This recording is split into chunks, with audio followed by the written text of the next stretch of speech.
Bundyville, the living room to live. Fear and loathing left Las Vegas storming the one horse town of Bundyville. The devil be damned. Buy the ticket. Take the ride. There's no turning back now. We'd be fools not to ride this strange torpedo all the way out to the end. With hurricane force determination, Leah and Ryan set the tom-tom course for the fear and beyond the fabled unknown. Loathing led them on. Perhaps it was the iconic silence of clasped hands and an affirming look that sealed their resolve to drive straight into the desert and prepare to never come back. Maybe it meant something.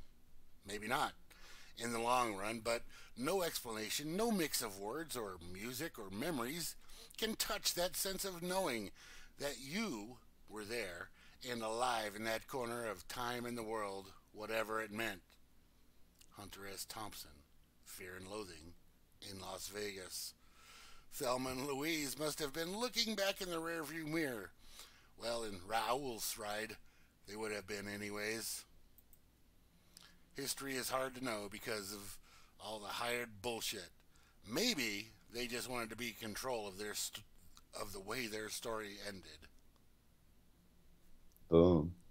It's quite a story, and a little inspiration today that, over the week and 2 and 3 and back into time. Anyways, my friend on Twitter, the skater dude, hey Dave, I appreciate the inspiration. So I kind of took it to a screenwriter's perspective of Leah and Ryan as that's Leah Sotelli and Ryan J. Haas, authors, part of the authors of Bundyville.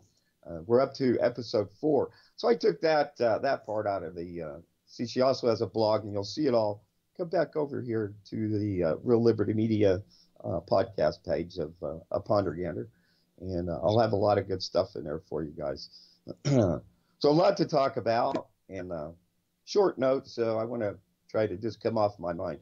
Now, let me introduce myself. I'm Vincent Easley, the second on the witness list for the Bundys in the Las Vegas trial that is now not going to be recharged for sure. Gloria Navarro has declined the prosecution request to bring back more charges and other charges on the Bundys, but it ain't over, not by a long shot. So today it is, I'll be talking about the podcast, and so there's 2 different sites, and I do encourage everybody to listen to Leah as she tells her tale, and then go back over to the read. Now, Ryan did an interview, and I'll have to get that. I forgot to pull that up before me. He did an interview, and so they're talking there, and they really church it up a little bit. They kind of come in with this fear and loathing as they tell their story. It's all a setup. First they're trying to demonize him, and now they're trying to dehumanize him, Clive and Bundy, on their trip up to Mount Trumbull. So the hurricane force, I played with that. They took their rented a Jeep up in Hurricane. So in the broadcast there, you'll see that, and it'll click on and take you up there. If you ever want to go for a wild ride into the great beyond of the unknown. So I took a lot of her words and put them together into that, which Grim read. And thank you, Grim. That was pretty good. So let me go back to the end of some of my notes here where I can pick up. Oh no, the other way. Here we go. So now let's go back a little bit here before we carry on with Navarro deciding not to bring more charges again. I want to go back into some conversation with some of the fellas. Barks at cats. He changes his name for his dog. Barks at coyotes and barks at cows. Thanks for the engagement in the conversation, and we are, I think, gaining ground in trying to come together in conflusions. I said that wrong. Come together, where all these streams come together, right? Where and diversion, and that's a big part of what's going on with the mainstream press. And I found this to be the case. As I was there in Las Vegas, I got exposed to all these people in mainstream media and seeing what they write about all of this and how they slant it. Now, the little story there that inspired Thelma and Louise and the Fear and Loathing, they do, in fact, exhibited this, the loathing in her podcast and in the publication. Just an outright loathing. And their fear, she talks about being afraid, fearing the Bundys. And then after seeing him in his living room, which is the title of the fourth episode from Longreads, excuse me just a sec. Running out of air there, something to wash it down with. Fear.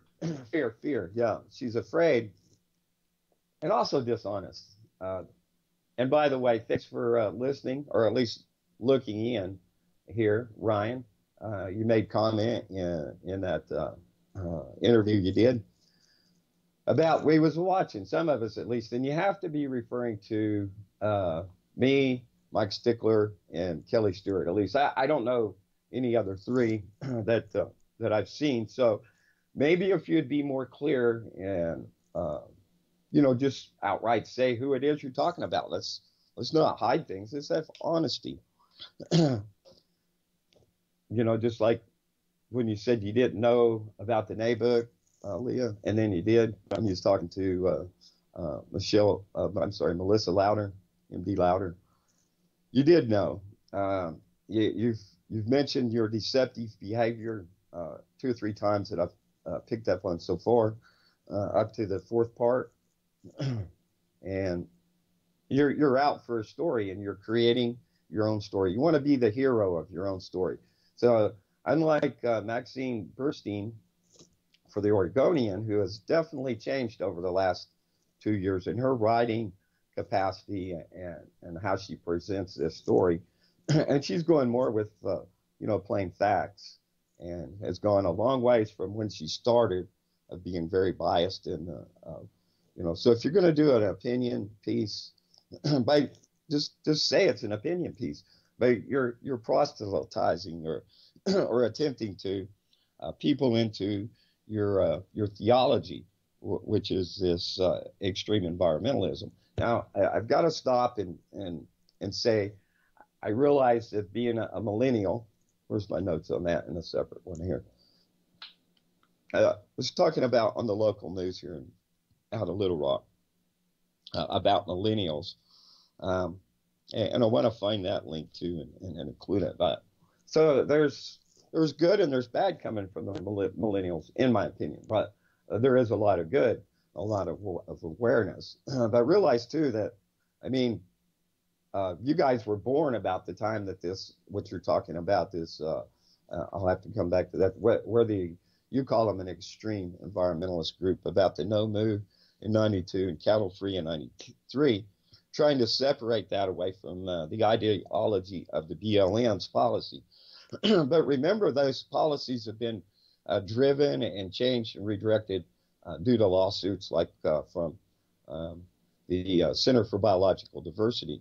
So a lot of convolution in your tale, and in the blog, in part 4 of your blog there, you really, really move towards dehumanizing Clive and Bundy, separating them even from their own clan, as you might call them.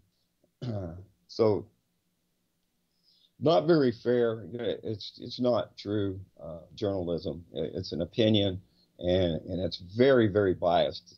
So let's see here. Now, let me talk to you. This will tie in very well. War and other things to do by Tuesday. That's DZ Bill Fulton on Twitter. And he was undercover FBI informant against Schaefer Cox. I'm going to get his book. I'm going to get the ebook for about $5 and read it, but it'll probably be, a month or so from now, past what I'm working on now. But anyways, this I heard, crimes are solved by people talking, more so than the forensic evidence. Now, I've got to add to that. This is, I say, created too. Inside Bill's book, I'll find how, alcohol was used, just like with, I'm sorry, I forget your name there. Blanked. Got 68 years. Greg Burleson, I'm sorry, Greg. 68 years for, they got him drunk, and he said some things that he would do, would like to do, or had hoped it would have been done. So The Blood of Patriots is the title of Bill Fulton's book, and I'm in contact with Chuck O'Celli. I want to bring that and I'll have to make contact with this public relations guy there to get look into in the future interview Bill, and let's get the slant from that side and how the FBI works. I've talked about a few FBI informants, and as I told many of the Bundys and other people in my travels this last year, and they're in Nevada, up into Utah, Nevada, California. Guard your words. You have to expect that what you're saying is going to be heard and be used against you. Hal tries to help for positioning oneself in avoiding this, this jurisdiction that'll roll you over. People have been fighting in so many ways, like Bruce Doucette. He's the rest of his life in prison. It's a winning hand for the government generally, and most times when you get in federal court, you're done. So back to that screenwriting idea. Thanks, Gator Dude. Wisecrack. Follow them along. Do a search. Some pretty good stuff in reviewing how I suppose culture style. You've heard art follows life, or is it vice versa? Well, Wisecrack and Script Notes, some pretty interesting blogging. You can search them out, or I'll be including links into this podcast. So we're streaming through YouTube right now, and then it'll come back into format where the great and mighty Grimner will bring it back to the podcast page, and we'll have a lot of interesting things there that you can follow out and check it out. So thanks, Gator Dude. Dave, you're pretty awesome. We've been talking, and something I'm trying to work on, and it is called Graze It, Log It, or Watch It Burn. It's a catchphrase, and somebody's asked me to write 500 words on this, and not being a writer, it's really difficult. So I hope to be working on that. We've got 3 more parts in this review of Bundyville. Plus, I can see probably a couple of more to sum it up. And I've been concentrating on the podcast, but over in the article that she's written, there's a whole lot more. So as I say, I encourage people to really search it out. And if you're already converted to her way of thinking, then you probably won't see too much wrong in how she portrays this. Yeah, and this fearing loathing. Vinny. Yes. You say not being a writer makes it difficult, right? Yes. But you're a hell of a talker, so just record what you're saying. Just talk and record it, and then you got it. It's all done. All you got to do is just type it out. Yeah, I type like I taco. Just thought I'd throw that in there. Yeah, well, the part of it is the blog, what's written there, and to really just then come on over and to the listening part right here, and that's what Leah and Ryan have done. They've separated writing and then give a little condensed version in the blog, which You know, they've done a pretty fantastic job of all this, and they've had a lot of help. There's definitely money being put in behind this. Their story is being shared by a lot of the mainstream media, and there's no counter. Now, Ryan, you share a lot of the praising reviews, but you've not indicated of anything that I've had to say here. Maybe I don't say it in a good enough way. Maybe I don't write it in a good enough way. Maybe I ought to write more right. I don't know, but it is what it is. I don't try to say that I garner the skills of the craft that y'all possess. A lot of, pretty incredible writing. But as Dave Montero told me, that writes for the LA Times, he turns it in and they take it and do with it as they will. Now, as I was saying in that other interview, you guys really churched it up, like Joe Dirt, Joe Dirt, and snakes and sparklers are pretty common, just plain old entertainment. But you've got all the, well, I wish I'd wrote some of this down. What Joe Dirt said, the kitty whistles and the all that good stuff. Great words just to make up and make it sound like, oh, this is really, really something. So when y'all set out on your journey, and that's why I say Fear and Loathing Left Las Vegas. Y'all came down. Now, I met you guys there, and well, Leah, you looked at me like, oh my God, what's he gonna do? Just chop my head off or something? And now Ryan Haas talked to me. Both of them young, 20s, and Ryan's a pretty cool cat, just like Dadgum Cullen, the photographer for Tay Wiles. Nice guy, been to Tibet 5 years, or Mongolia, I'm sorry. This idea of this hippie movement, right? Let's back it up and see where we come into this millennial. Do you have time for a question here? Good. Yeah? Absolutely. Okay. Frumpy, he says he could ask this later if it's too complicated, but if by some miracle the hearings get teeth, the next layer back will include the Uranium One deal, which is related to Harry Balsack and Harry Reid and the BLM, etc. So he was wondering if the Bundy folks even have a clue about this, if you know. Yeah. Yes. What some things I do know about, and Cliven had told me that there was some convolution in this Reid.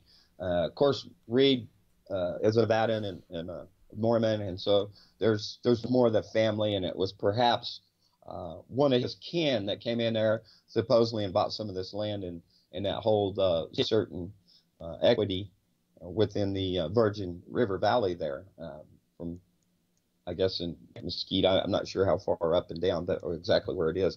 Who was it? I think it was Fran.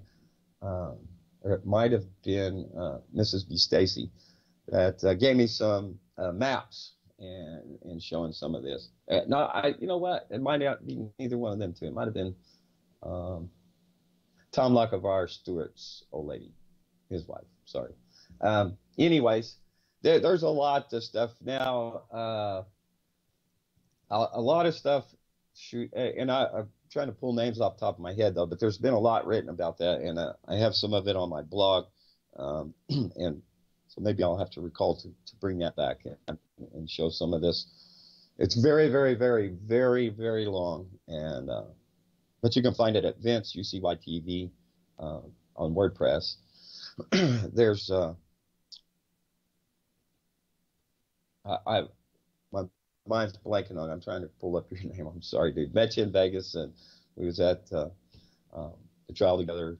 He came out to visit. So, anyways, I'm just not somebody over here yakking that has an opinion beyond my own. So, considering perspectives is the idea here. And I spend a lot of my time not with Bundy supporters, but not us poots, as they call us, but with those patties, those people that are ardently against the Bundys. And there is an Arden Bundy, by the way. Arden, hello. So we go back to this quote from Fear and Loathing in Las Vegas of Hunter S. Thompson. History is hard to know because of all the hard bullshit.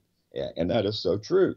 We we get people with the money that are moving society's direction, and the person doing it, like Leah and Ryan, I'm sure they're very convinced in what they have to say, and trying to really emphasize that. And to me, it's just obvious how it's definitely just trying to slant the idea of what Clive and Bundy is and all that happened.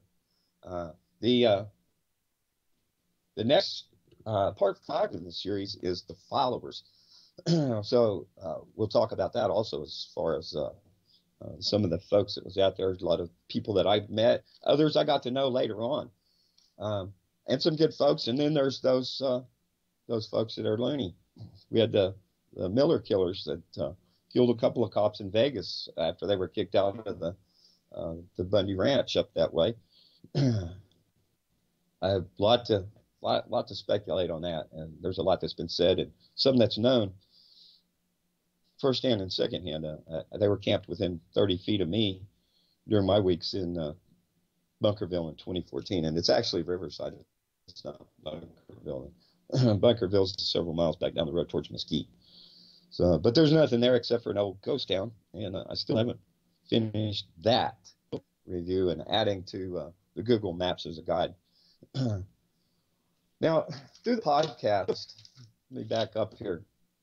We start out with Welcome and Joy, Nevada Land, and that's what Clive and Bundy's talking about there as Leah moves in to the review, saying that he's skeptical of government. No, I actually started one page over. Gone is the tortoise and the cattle, says Clive, or as I like to say it, this tale of the tortoise and the hare, hide and hoof. And talking about home turf, Leah really just tries to position the Bundys as this really fringe, wacko bunch of whacks like in Waco and Ruby Ridge. Leah says she's obsessed, and this is not the first time I've heard this word, obsessed. Now, what is my position in all of this? I feel like there's a duty and obligation here, because I did go to stand as witness, and I'm continuing to stand as witness to what's going on out there. A lot of things that I don't know, I'm not privy to, and as Miss B, Stacy, was giving me some counseling in her observation. And she says, I'm not trying to go up there and insert myself in the middle of it. You see in my videos where I'm hanging back. I've never tried to be interested. And as I told the Bundys, the time for trust is past. There's no, it should be afraid of asking any questions. And this is why, bringing forth like Mama Bear and talking about Melissa Louder as being FBI informants in the coming with Bill Fulton interview. And hopefully that comes together. I'm pretty sure it would. So she thinks she knows them. Supposed empathy is how she's starting out. She thinks she understands them and the persecution that they've been under, but that is quickly goes away as she goes into her deception and being worried about some questions she might ask, calling the Bundys paranoid.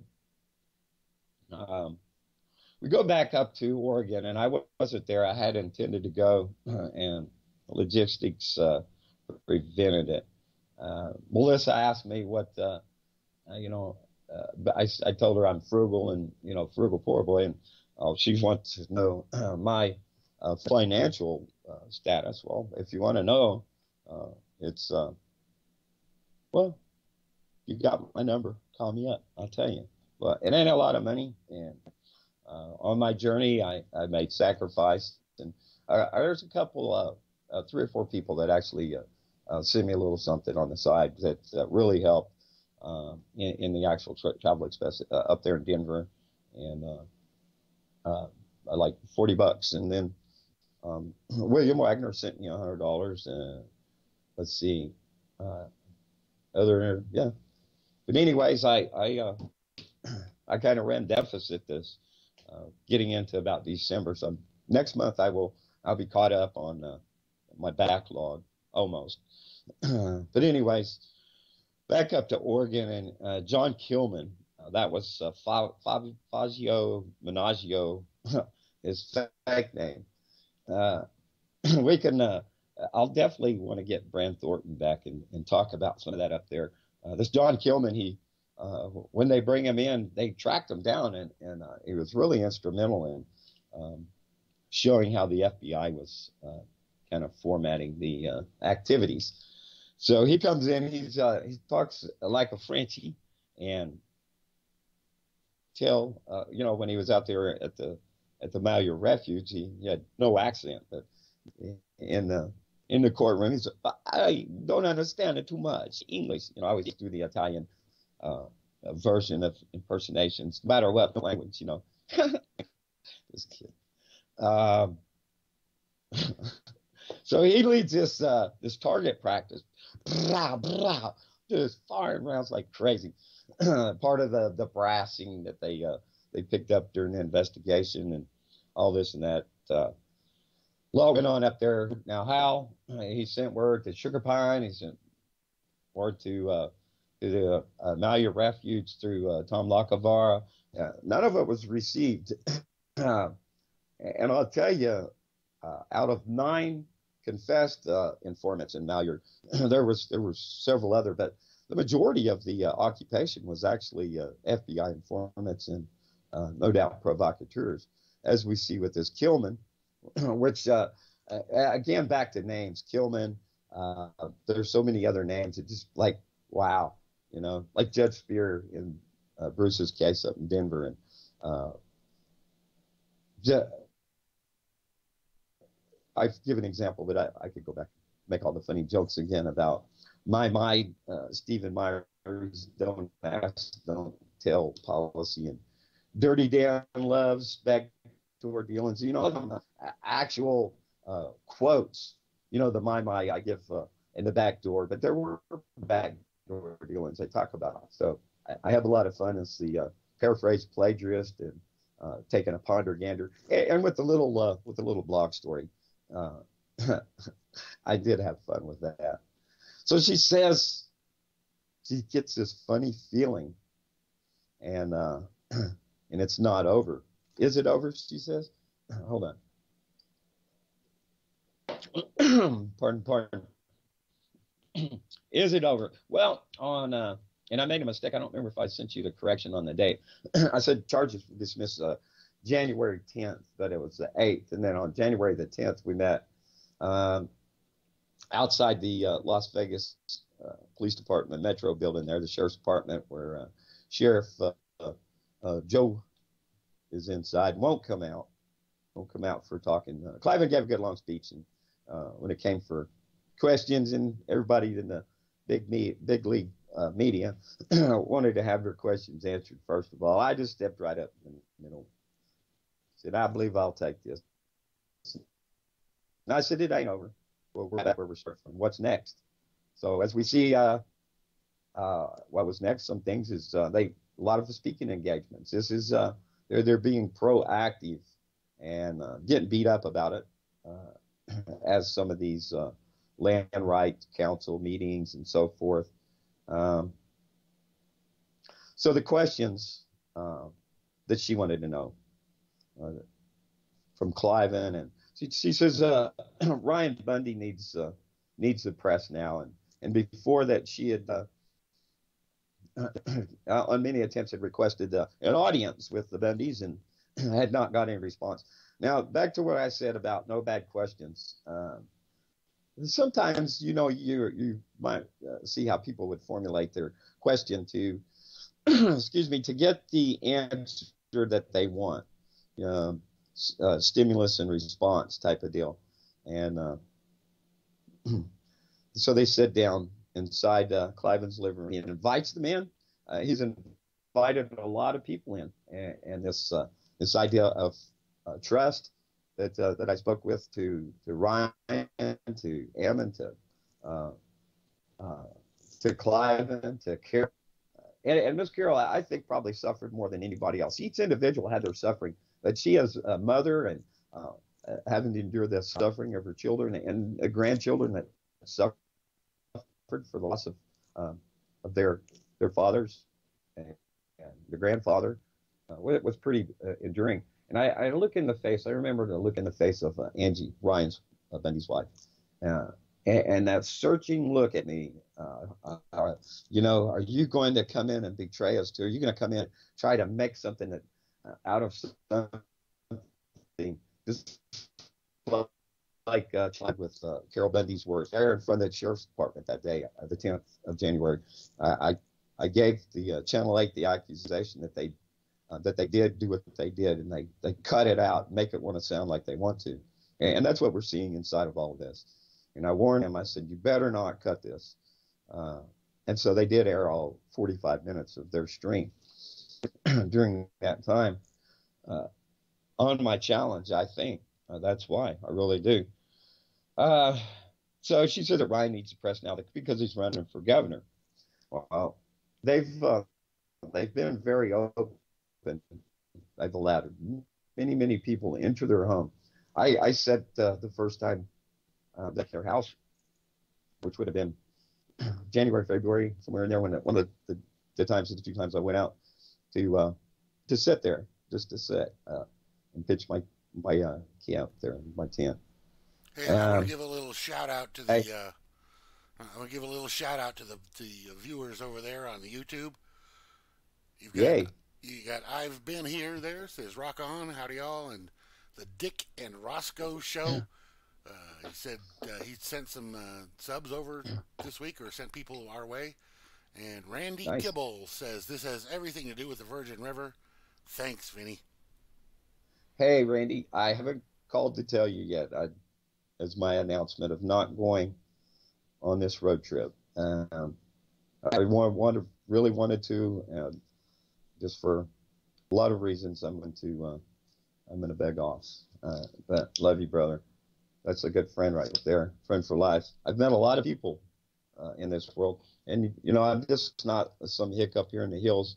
I've traveled the country all my life. I guess I'm gypsy, but I almost 20 states this last round, year and a half, and I did it through having friends and family. All my friends and that I stayed with, couch surfing is what you technically call this trip of mine. I've got invite back to stay anytime.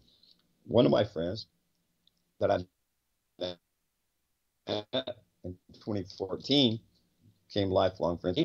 Well, I just got to say it like it is, running his mouth to game warden, and so he wouldn't accept their offers. So he's doing about 3 years for intimidating a federal officer, and I got to go back. And I tried to warn him.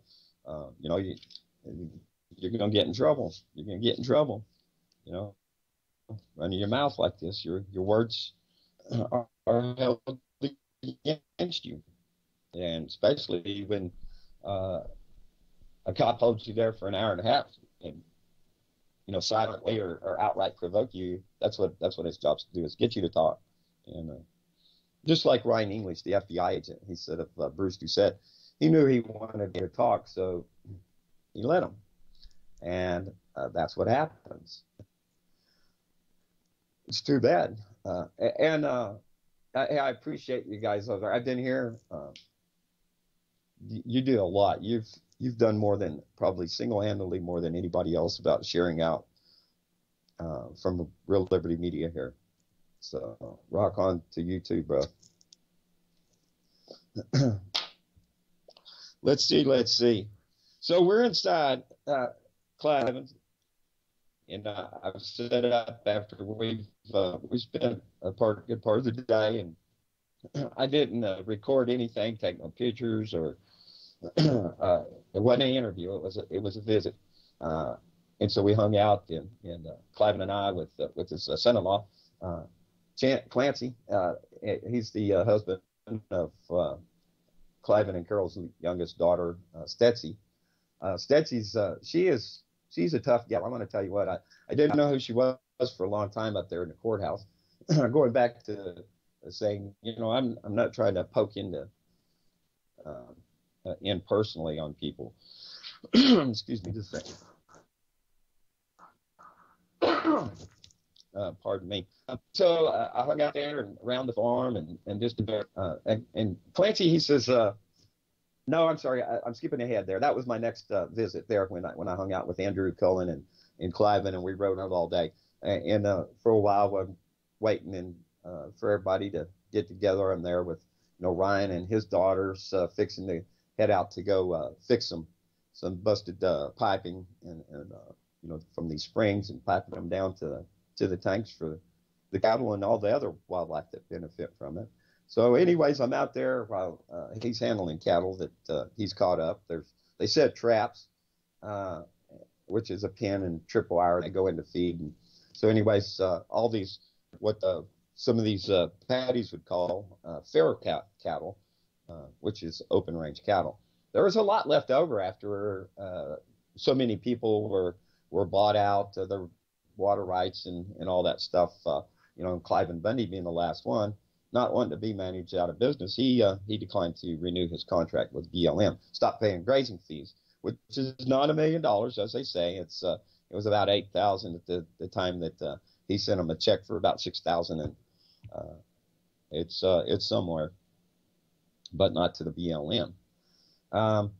So in this cattle count, I asked Cliven, I said, how do you know how many cows you got? And he goes, oh, we get something from the BLM, and they're pretty generous in their count, that grazing unit that they charge. And so there was supposed some near 1,000 cattle out there, and I think Cliven might have claimed to 300 or something. And that is welcome and enjoy the Nevada land. We're talking about this public land here where Cliven's been running cattle for a very long time. And of course, all that started to change in the 90s and in the 70s when the FLIPMA, which is one strange critter, it come along. We'll move forward and we'll talk some about that here in a minute. Dick Carver and making a stronger stand like Cliven Bundy was talking about. But we go back to Leah in the living room and talking about how Cliven became skeptical of government, and as a kid, these nuclear testing and land issues as a kid was instilled into her. She goes into say how Cliven is pounding in this ideology of this religiosity, this idea that they are special. The protectors of the Constitution for God. Now, they may have, obviously, I would say they do have this belief, but is that a bad belief to say that you want law and justice and not be conflated to cause degradation to yourself? Something that you've been doing, making a living out here. And the idea that the cows are wrecking this. Now, part of my study here and looking at this grazing, to graze it, log it, or watch it burn, there's wildfires across deserts too. And this happens because of many reasons. And I want to look at that more closely and try to bring a story to that. Now, most of what I find, especially on YouTube, is it's kind of blanketed to say how destructive the cattle are. There is definitely a place, but there's also some places that they don't need to be. And I think just like, good fences make good neighbors, the same thing can apply to where there's petroglyphs and people go in there and damage it. There's some claim, I think, of Shauna Cox, I think it was, somebody tried to claim that she damaged something. I don't remember the rest of the story, but anyway, so land issues and then talking about fees and rights. And the fees ended up, were really to manage them out of business. And and changing the rules of when cattle can be in certain areas and stuff. There's hundreds and hundreds of acres out there. So fences are not necessarily a fix-all, but there is places for them. Now, I'll tell you how, and I covered this back, Don't Fence Me In was one of a prior broadcast about fencing laws and stuff, and how it is a responsibility on open range that you fence out the cattle yourself. Now there's certain standards that are held to for the fencing, and if they're at standard and then cattle break in, I think there's recourse for that. But flip, with the says that it goes from the being helpers to takers. The BLM moves in that direction, and this I was talking about this Earth First as a radical environmental group. That's what Leah calls them. That started the No Moo in '92 and Cattle Free in '93, but it does have influence as far as how we're moving forward as a race here. Race, we humans on this great big ball flying through space. So helpers or takers. There's the mix. And back to Skater to Dave, and my talking to him in a direct message over on Twitter. Great guy. I like him. He has, I hate to put labels, but let's say left and right as far as spectrum. I would say he'd be towards the middle from left, and most especially that compliments to him and gratitude that he is willing to take a look and a listen. So he's seen value in this. And Mike Stickler, thanks for that tweet there. He said doing a good job in this coverage. And as far as I know, other than a little short commentary by Kelly and of course from Mike, get his book, Clive and Bundy, American Terrorist or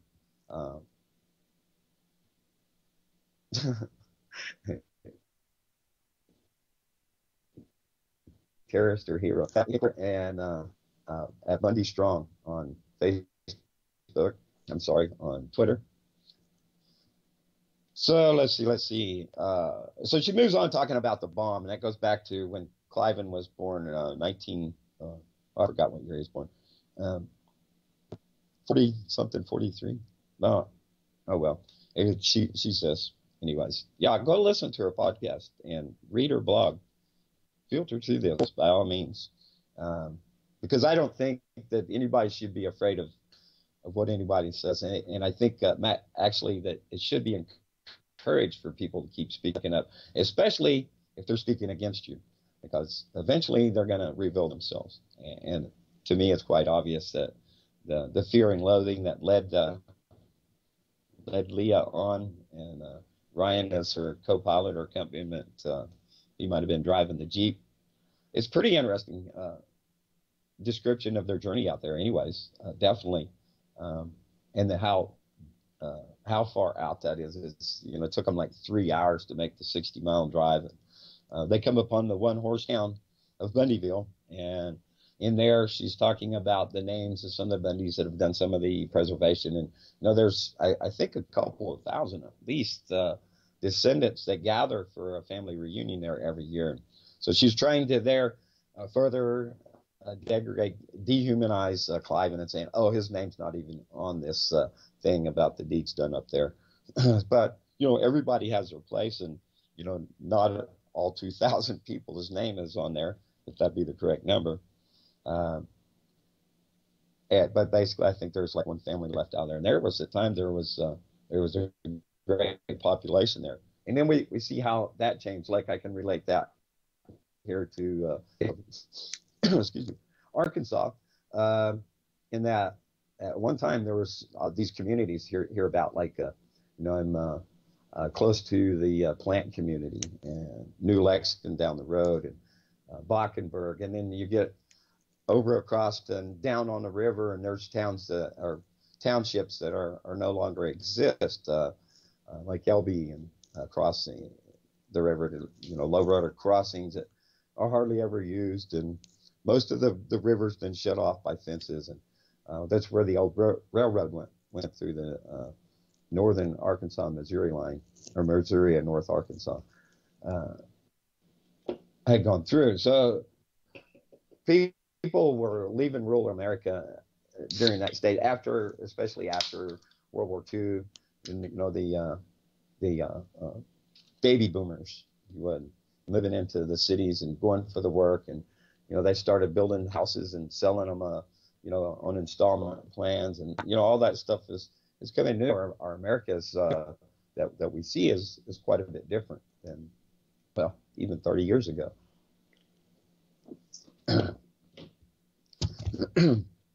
So let's see here. All right, so after the BLM is seen by Cliven, as she says, to be going from helpers to takers, because he expected, if you're paying fees, there ought to be some type of something to show for that.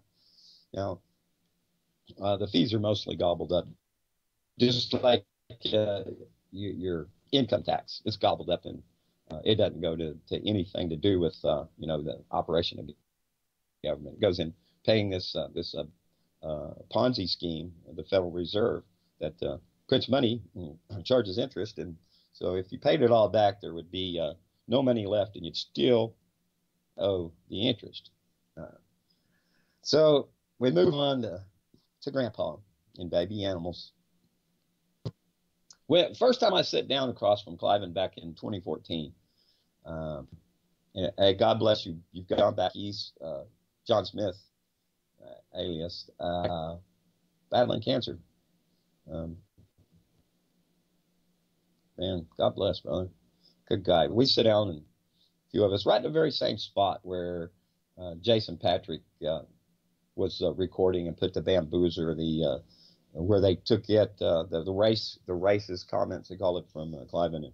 But anyways, in the very same spot there, and then later when the press turned back out for the coverage of that, and right there. Anyways, first time I sit down across from Cliven, buddy, and yeah, like she said, well, he's so grandpa-like, and that was exactly how I saw him. He reminds me physically, and the kindness in his face, in his character of my grandpa, and that was my exact thoughts about him. She says they seem like simple folk, but this whatever it takes idea. She says they have claims that bend the truth to suit them. I mean, they're not really this simple country folk, but very perhaps nefarious in what they are set out to do. People call them seditionists. It's pretty common in the Bundy cult following of the Patties over there. I like to call them the Bundy cult. Like I said, I've been engaging with some folks, and it's been a turbulent relationship, I guess, in a way, in so many ways, and that a lot of abuse, verbal abuse, how they talk about the main people in the Bundy movement. They like to beat up on Kelly Stewart. Now, I mean to ask her and John about these accusations from Melissa Waters. She came out and shot a video one day I was gone and saying how they embezzled these donations, and Kelly built a goat barn, and John had this new kitchen. Well, John's now showed the kitchen floor that some people did donate specifically for him, and 3, I think, different appliances, a couple of refrigerators and a stove. Big family he has. So I talked to both Kelly and John. When I came back the next day, I said, wow, that video made you guys look bad. And that was the purpose. And how do you answer accusations? And sometimes when, it's just like, it's a setup for the takedown. Again, like I was talking about earlier, these questions, to no bad questions. Well, sometimes the questions are rigged, right? But anyways, they evidence to me beyond a doubt that they did not embezzle any funds for donations in this. at last conversation some months ago with him, I said they told me that they didn't want me to back them up on this, to fight for them. They felt it was better to ignore this sort of thing. Like I said, I'm very clear from documents and photographs that they were, it's all on the up and up. So nobody's doing this. They call us, well, I'm not a grifter, but they didn't call me that. But anyways, I've called several people, like Jamie Landon, for instance, is a gas man, grifter. Jamie's done probably as much as anybody standing up to present as a witness the goings on in all of this. He and I were shooting a video at the same time, and it's in last week's blog too, of the neigh horse. A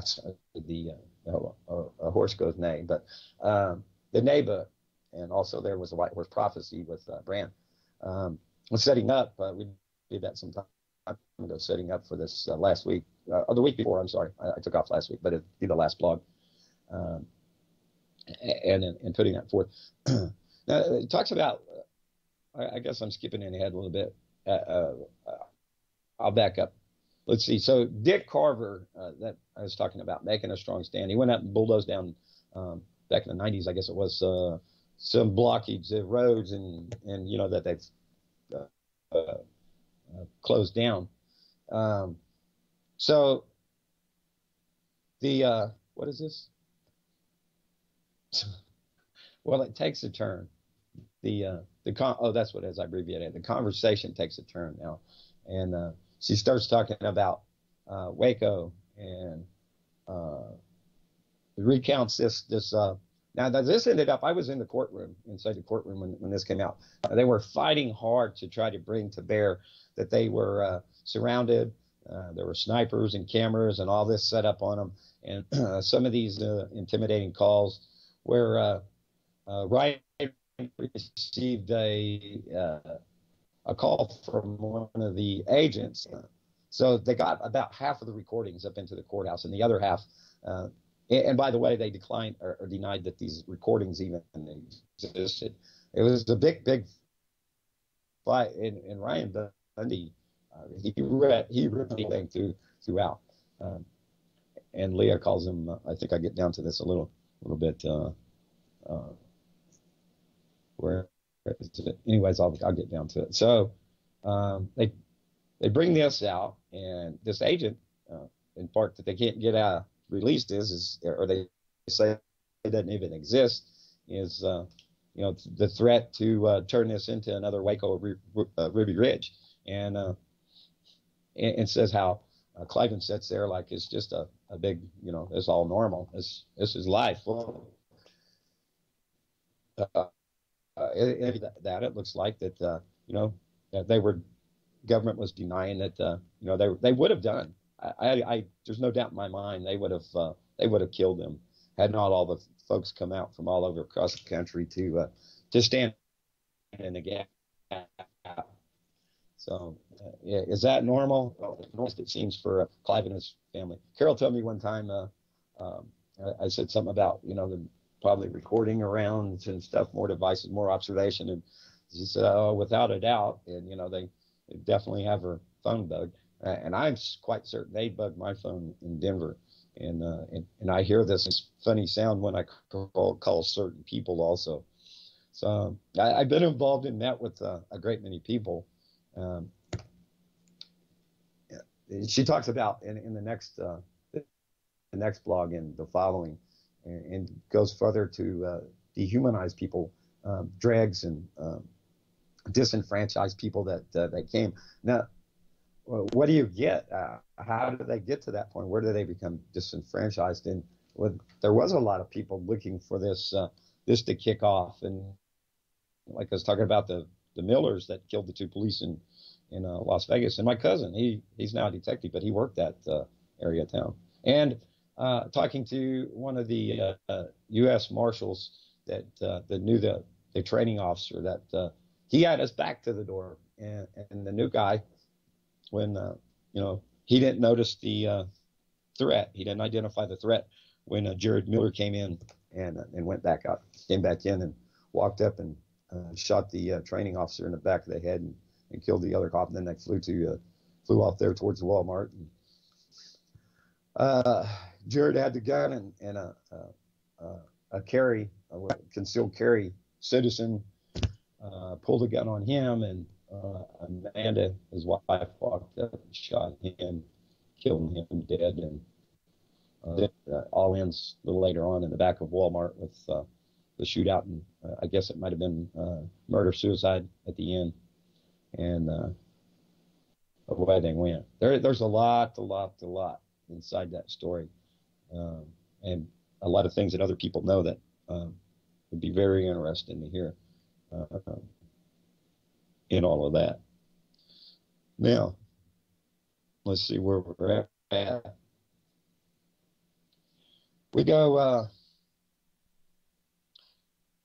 as Cliven's listening and how this is all just normal, Ryan talks about Lavoie and how that they wished to silence these folks and that they could either be dead or behind bars. It really wasn't either way. And when you look at the list, and the special agent in charge, Dirty Dan Love, and all that's came out, the leaked video, the body cam, and all they're talking about shooting, as I think Ryan said it was a woman that was overweight, killing a man's dog, and laughing this and that.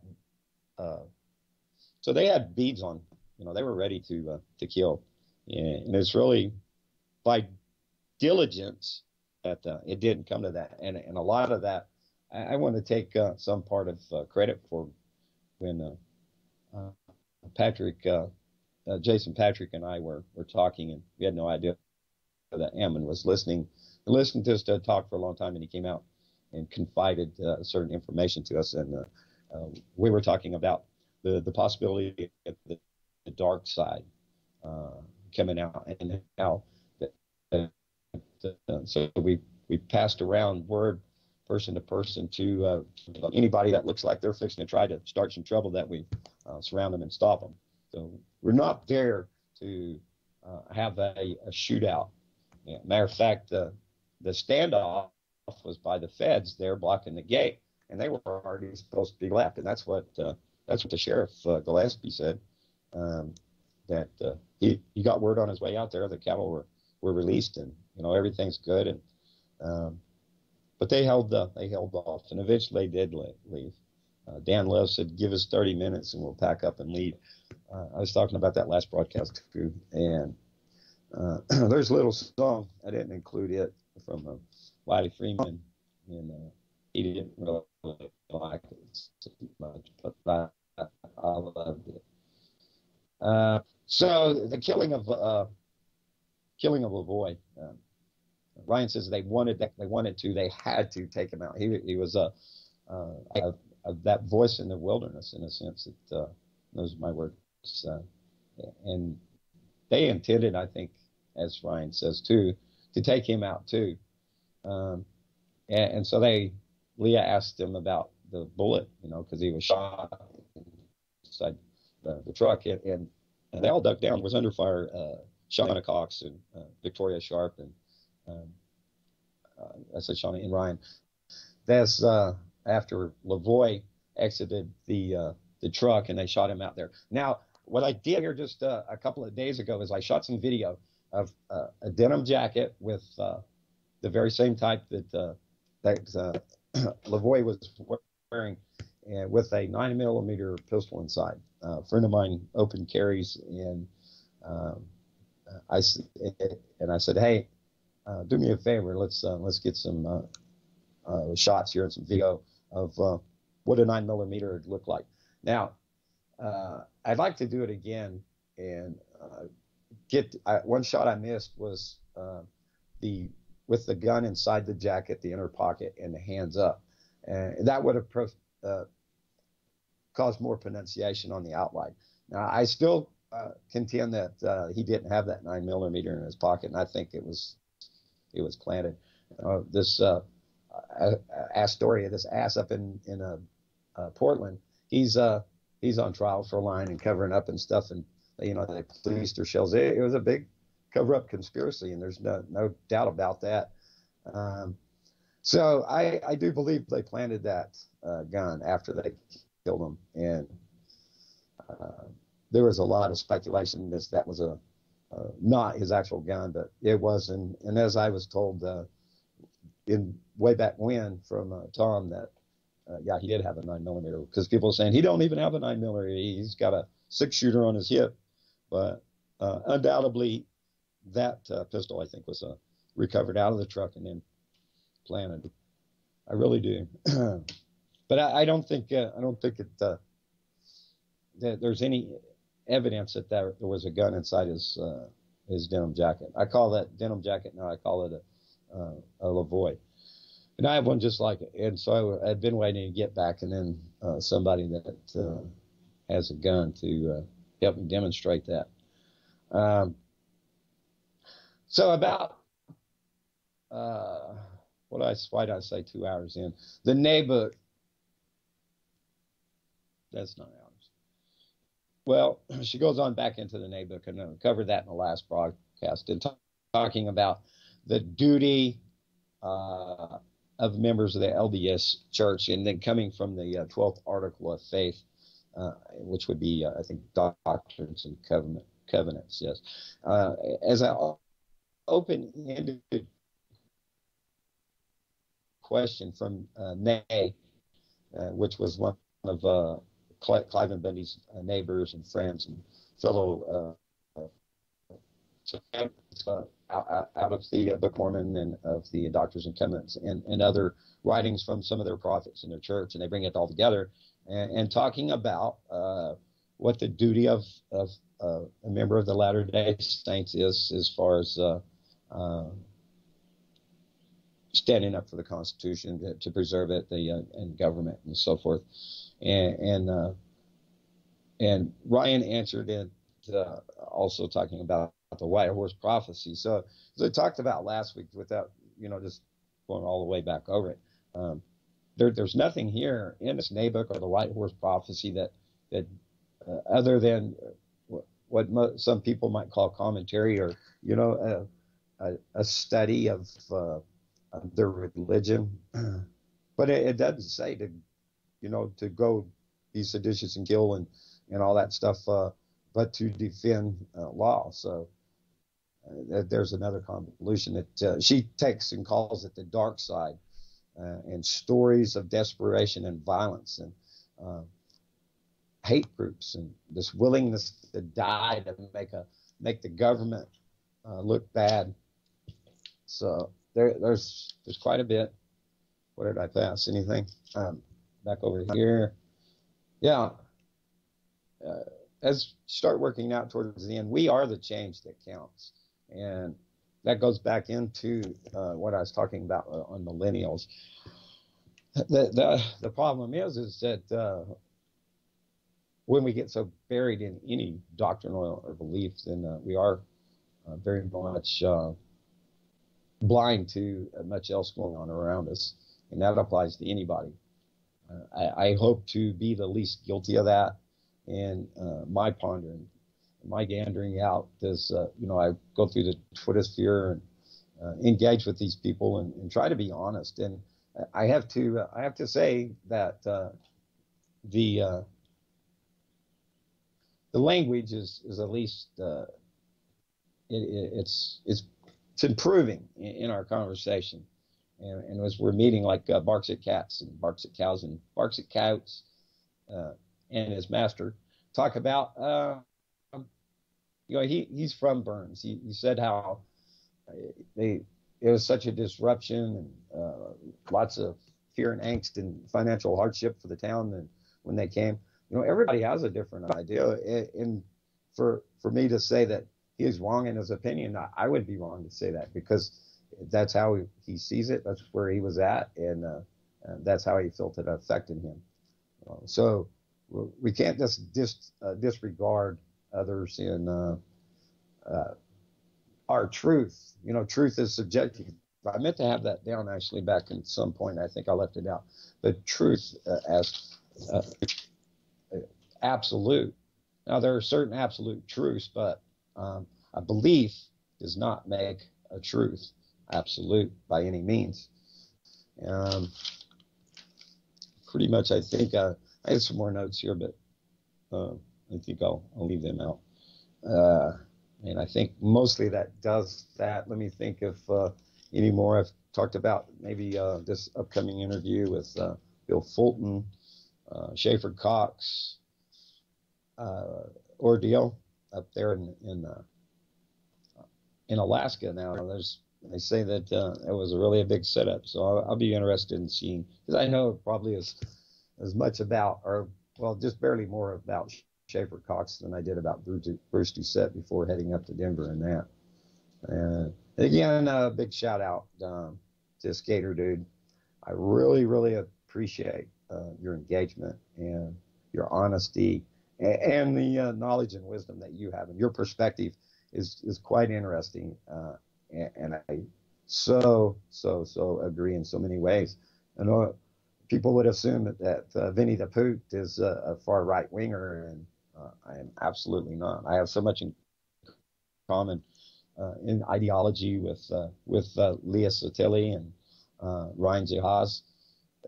You know, we're not enemies, and I hope that even though through being cheeky as I am with that you read there, I just had fun with that beginning of the broadcast on this fear and loathing that led them on. But it is true, and please just admit that this is your opinion, and you want to drive the narrative, because to me it's pretty obvious that maybe you should check it out for yourselves and give it a good listen, and it will be in the blog.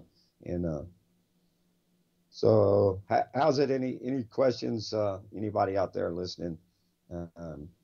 And Frumpy, did I clarify enough on the read and the thing going on up there on that land? A couple of comments here.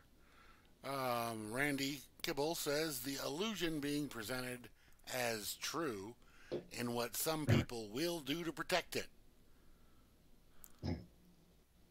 Right. And then Free Enslaved wants to know if this is a sealed case. There's still a lot of stuff sealed. The second part of the Wooten letter, the memo, who now that the Patties are trying to claim, oh, he's a disgruntled worker, but he came out with all this information about the kill list, and how he was fired by the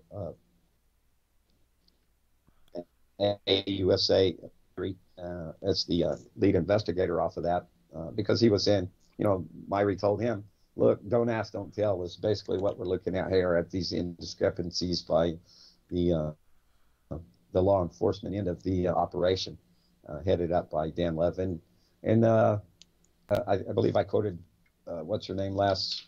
She was the head of the, I think the U.S. Forest Service law enforcement agency in the region, and she was on the stand in Las Vegas also. Definitely illusion that they're trying to maintain, Randy. Absolutely. Any questions, Grimner? Can I clarify on anything? No, people are talking about it, saying about the drone footage is there. It should have been an open and shut case of murder. Cowards never want to be held accountable. Gauntlet all the way down the road. Nice to bleed out in the freezing snow in the middle of bumfuck. Having guns in the truck or on his hip is not relevant. It's just straw man. Frumpy said 4 shooters locked on him, and he could have had 2 holsters. Who cares? He wasn't getting a shot off even if he tried. And let's see here. Yep. Other similar comments like that. But yeah, you got people conversating about it all. And Rip. Yeah, they opened fire. That's come out. They opened. And Rip Lavoie. It came out. Oh, rest in peace. Yes, definitely. And it did come out. It's come out that they opened fire on the truck as they him out. You see in the drone footage where that one cop jumps out like he's trying to, get hit on purpose Right. when Lavoie took the snowbank. But the whole intent was to riddle him to death, and there's no doubt in my mind that they intended to kill everybody inside that truck. There's providence has led so much throughout all of this that, and I think Lavoie did sacrifice himself. Angie Bundy, when I first came out with this with Melissa Lauder, MD Lauder, that I came out as some garnering some respect for me, and that was one of those hurting things. She sent me a message, align yourself how you will, and she told me some of this stuff, like Melissa was ready to testify that Lavoie was suicidal, and that willing to lay down your life is not the same thing as suicidal. He said, he had premonition that he would be killed. So, was it a self-fulfilling prophecy? I think it was definitely helped along by the agents of the state. Crimes of the state is a hashtag I've used a lot in the past. We need to bring that back.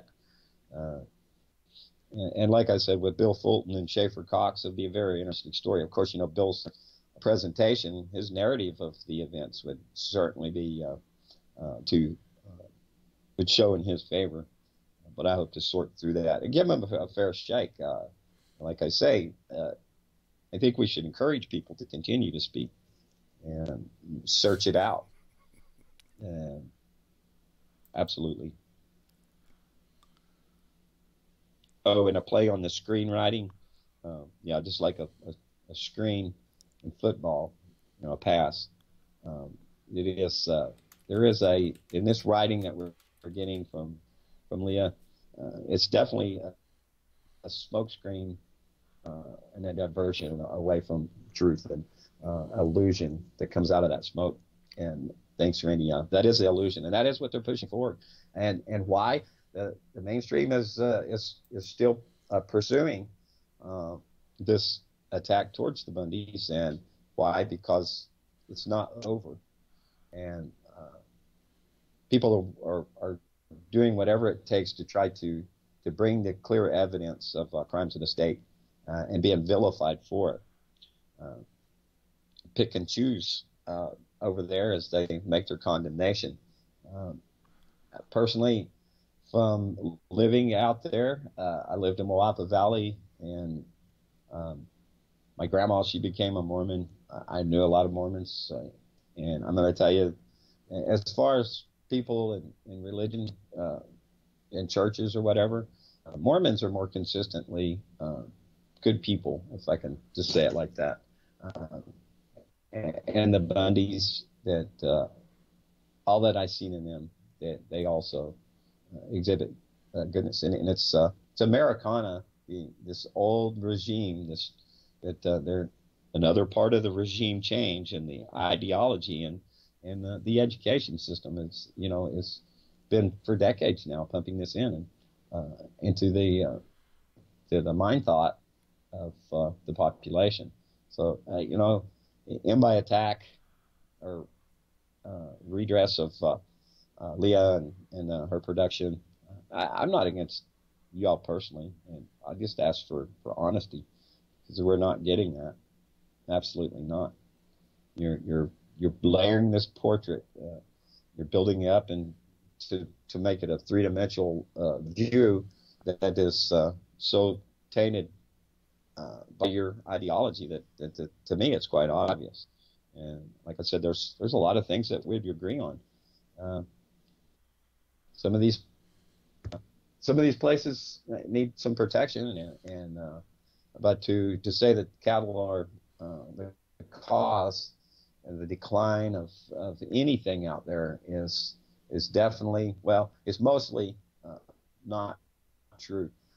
Some estuaries, some certain very sensitive areas should maybe be excluded and fenced off to keep that certain amount of resource there just for the other little critters that could go under or over the fence.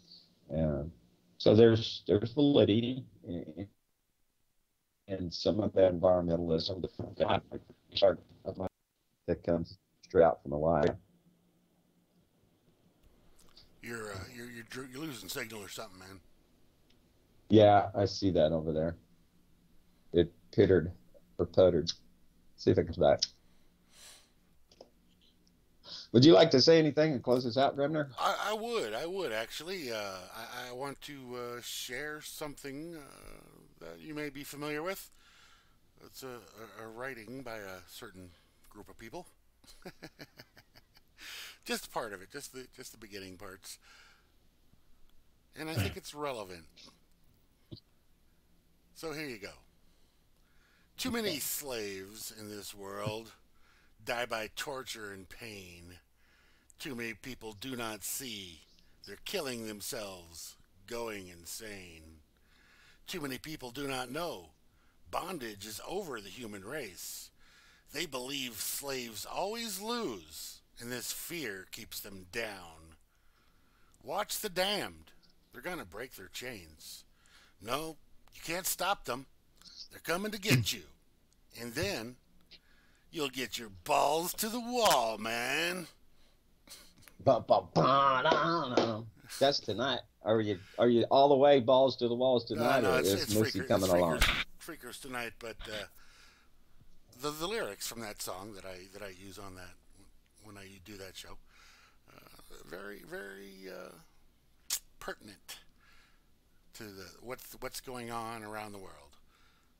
People should listen to that song and understand those lyrics. That hey, that's a very positive message for y'all, and a bad one. And you said before that the balls to the walls were not your own. They are not your own. It's their balls that you're putting to the wall. They got to back up until they get their balls to the wall, and that's where they get smashed down. Is when because you're coming to get them. You're part of the slaves, the damned. You're coming after them. Yeah, that's the world we live in. Just read through the lyrics on that song, man, and you'll understand. Yeah, so I'll bring that in. I sent you the first part of this an email there for my blog, but I wanted to add to it and update that with some of this other stuff that I was talking about and include that. So if you don't care, you can start the blog off with that right there, and then I'll come back with the edit, and that'll be the start if that's cool. What it's your blog. You do it how you like, man. All right, print that right there. What I sent you, and then I'll come back with a addendum and revision. Right, well, I'll wait till you get it together, and then I'll put it up. Okay. All righty. Well, I will be working on that. I appreciate everybody tuning in. And if you listen this long, Ryan, say hi. Respond. Yeah. Leah, you too. All right. All right, brother. Peace. Peace. We're out. Later. Thank you.